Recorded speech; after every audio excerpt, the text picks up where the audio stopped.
Okay, one of the more recent trends has been deep water jigging, which is basically involves dropping big heavy metal lure to the bottom. It's specifically made for this type of fishing. Once it hits the bottom, usually about 18 to 20 metres is the minimum that you use this technique. You can go down to about 120, 130 metres if you like, but that becomes hard work and painful. Hit the bottom, bail arm goes over. Now rods like this thing here, this is one of the new the graphite offshore fin oars. This is actually an 80-pound rod, but it feels like what we used to use for bream years ago, is that light in your hand. But basically the most simple technique is to wind up the slack, take the weight of the rod, and then start a rhythmic jig, wind, retrieve. And it's shallow water, so we're just about at the top there. So drop him to the bottom.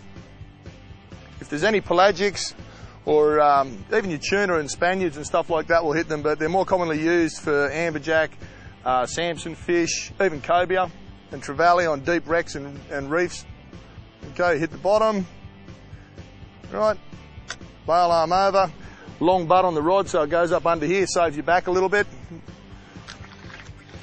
Basically the rhythmic pump all the way up. Righto, if you're jigging, say you're in 80 metres of water, and on your sounder, you fish 10 metres off the bottom, there's no use jigging it all the way back to the surface again than having to feed it all the way back down. If you're, say, on your sounder, you fish at 10 metres off the bottom, you work your lure up to 20, 25 metres off the bottom, let it back down. That way you spend more time in the strike zone.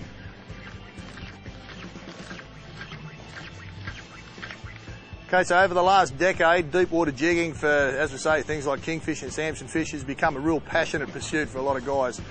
It's a very specialised technique if you want to really get into it. Graphite rods, braided lines, high-speed retrieve reels. You can use overhead or spin. There's reels in both spin and overhead designed for deep water jigging.